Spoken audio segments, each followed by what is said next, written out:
Darkness had begun to lace the edges of Seaford, Delaware, when Detective James Linden found himself gazing across the picturesque vista of the town from his office window. The postcard-like facade, replete with the familiar comfort of red brick houses, mellow street lamps, and the occasional murmur of a passing car, did little to quell the storm building within him.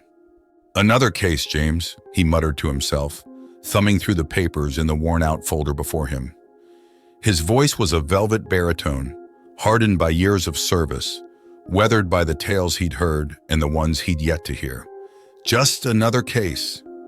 He was a stalwart figure, a paradox of strength and vulnerability, his bravery often hidden behind the veneer of quiet introspection.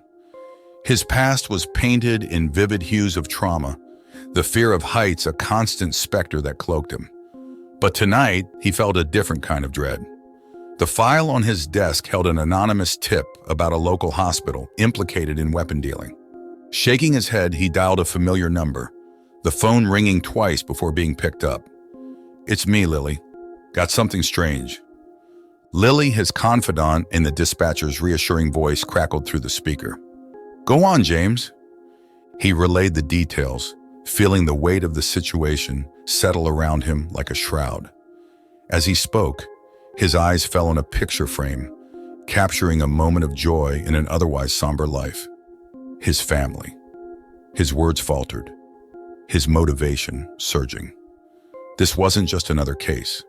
This was about protecting his town, his family, and even himself. By the time he hung up, twilight had surrendered to the night. He gathered his coat, the case file tucked securely under his arm. A quiet wind, the silent messenger of the forthcoming storm, carried whispers of things to come. The hospital stood imposingly against the iron-gray sky, an austere monolith in the otherwise quaint landscape of Seaford.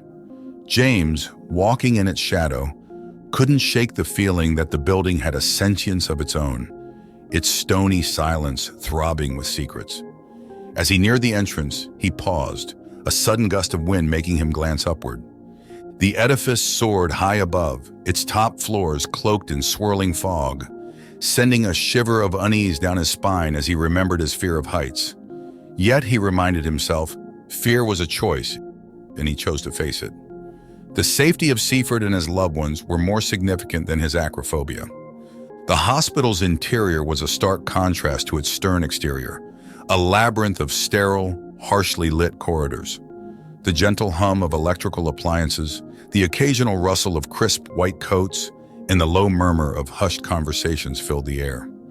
Yet beneath it all, something felt off, a silent discordance playing at the edges of normalcy. Strange, unfamiliar devices were hidden in plain sight, masquerading as everyday medical equipment. They pulsed with a cold, phosphorescent glow and resonated with an ethereal hum that sent shivers coursing down his spine. Their technological design was unknown to him, an unnerving fusion of the familiar and the unimaginably alien. Upon closer examination of these devices, he reached out to touch one. The moment his fingers brushed against its icy surface, a shockwave of indiscernible emotions coursed through him, a confluence of fascination, dread, and an unshakable feeling of intrusion. Shaken, he retreated to the safety of a nearby on-call room, fishing his phone from his pocket. Dialing Lily, he recounted his findings, the chill in his voice carrying the gravity of his discoveries. Lily's voice trailed off, replaced with a silence that managed to be both pregnant and hollow. "You're dealing with something bigger than we thought. Be careful." "I know, Lil," he answered, disconnecting the call. His gaze lingered on his family's photograph on the phone screen. An unspoken vow hung in the air, and the spectral glow of the alien tech outside seemed to pulse in time with his heartbeat. This was more than just underground weapons. This was something else, something otherworldly. A silent battle waged within him, an unsettling fascination against his innate sense of self-preservation. The hospital's sterile labyrinth grew increasingly convoluted as James ventured deeper, its once familiar fixtures seeming alien and menacing under the eerie cold light. His heart echoed in the haunting silence, every footstep a timpani resounding against the sterile tiles. A strange sensation of being watched sent prickles of unease creeping up his spine. Upon reaching the threshold of a dimly lit ward, he felt the air thicken around him, the low hum of machinery growing more pronounced. His seasoned instincts flared, a silent warning that what lay beyond was a realm of the unimaginable. Bracing himself, he pushed the door open. Inside, an iridescent glow pulsed in the heart of the room, illuminating an entity that could only be described as otherworldly. It hovered midair, an abstract masterpiece of refracted light and shadow that seemed to exist in dimensions he had never fathomed. The entity spoke, its voice less auditory than a rush of images, emotions, and thoughts flooding into his mind. It spoke of a cosmic war waged across the multiverse, of weapons that could shatter realities and bend time, and of its own kind being captured and used for their knowledge and abilities. The enormity of its revelation sent a wave of vertigo through him, his perception of reality being upended. "James, you are a detective," it echoed in his mind. "You seek the truth, but are you ready to accept the truth of your universe, a mere speck in the cosmic sea?" His optimism was challenged, his worldview altered. He felt insignificant, reduced to nothing in the grand cosmic scheme, a mere puppet enmeshed in the strings of a reality far beyond his comprehension. But as the alien entity's words resounded in his head, a flicker of defiance sparked within him. He was here for his loved ones, his town, his world. His insignificance did not negate his will to fight. He dialed Lily, his voice a hoarse whisper. "Lil, it's bigger than we thought. It's cosmic, interdimensional." Her silence on the other end was as telling as any response, and he knew she was grappling with the revelation just as he was. "Be safe, James," she finally murmured, the line going dead. In the silence that followed, he felt a surge of courage. He was now a part of something much larger than himself, a cosmic dance that twisted and turned to the rhythm of dimensions unseen. His gaze fell once more on the captive entity, an overwhelming sense of sympathy washing over him. It was time to bring these horrors into the light. With newfound resolve, James stepped out of the ward, the alien entity's revelations still echoing in his mind. His journey through the hospital took a sinister turn, his every step shadowed by an ineffable dread. The hospital, once a refuge of solace and healing, had been unmasked as a vessel of cosmic atrocities. As he navigated through the ominous maze of corridors, he could sense the presence of his unseen pursuers. Entities, not of this world, moved in the shadowed corners of his vision. Their forms, defying the natural laws of space and time, flickered in and out of existence, casting an unholy aura that sent waves of terror gnawing at his resolve. A game of cat and mouse ensued within the towering structure of the hospital. The looming heights of the building and the gaping voids of its elevator shafts forced him to face his acrophobia head-on. His heart pounded in his chest as he moved through the heights, but his resolve remained unbroken. His communication with Lily became a lifeline in this dance of shadows. Her voice, though fraught with concern, offered an anchoring force in the spiraling chaos. "This is beyond us, beyond anyone. You should get out."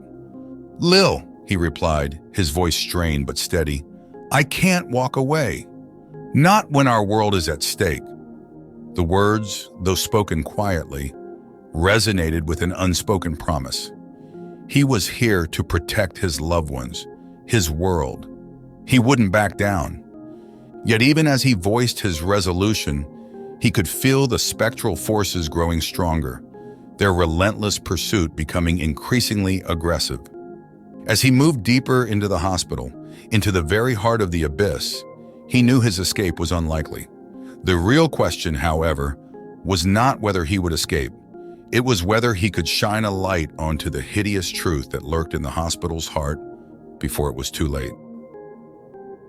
He had spiraled deeper into this living nightmare, the hospital now a grotesque canvas of shifting realities, a pulsating, breathing embodiment of his deepest fears. It seemed as if the cosmos had conspired to trap him in this monstrous labyrinth, its alien sentinels tirelessly stalking his every move. He realized he was walking a tightrope between his world and theirs, the walls of reality thinning as he plunged further into the hospital's abysmal heart. His courage waned, ebbing under the relentless assault of his pursuers. A glimmer of hope pierced through the bleak darkness of his situation. His mind latched onto Lily's words, and with a deep breath, he launched himself towards the old wing, his fear of heights cast aside in his desperate bid for survival. The shadow entities converged on him, their forms twisting and distorting the space around him. Feeling the gravity of their approach, he pushed forward, the cold terror in his heart fanning the embers of his resolve. He reached the old wing, its familiar terrestriality, a stark contrast against the alien architecture he had left behind. He could feel the cosmic pressure easing, the suffocating sense of being watched subsiding. But he wasn't safe, not yet. He knew he had to make it out entirely to escape their reach. With a final burst of energy, he plunged through the emergency exit into the cool night. A surge of relief coursed through him as he drank in the sight of Seaford, bathed in the comforting glow of moonlight. The nightmare, it seemed, had ended. Or had it? As he gazed at the innocuous facade of the hospital, he realized that he had merely escaped one nightmare into another. The cosmic horrors were still there, lurking behind the walls, their existence known only to him. He had escaped, yes, but he was forever marked by the abhorrent truths he had uncovered. His gaze lingered on the moonlit silhouette of the hospital. He was still there, caught in the nebulous space between his reality and theirs, forever trapped in the cosmic horror that was Seaford's hidden truth. And as he trudged home, a chilling wind carrying whispers of unknown horrors, he knew he was inescapably entwined in the cosmic dance that had just begun. Thank you for tuning in. If you enjoyed our content, show your support with a like and subscribe, and stay notified by hitting the bell icon. Expect more cosmic horror from Eldritch Tales Factory, and feel free to explore our other stories. See you in the next video.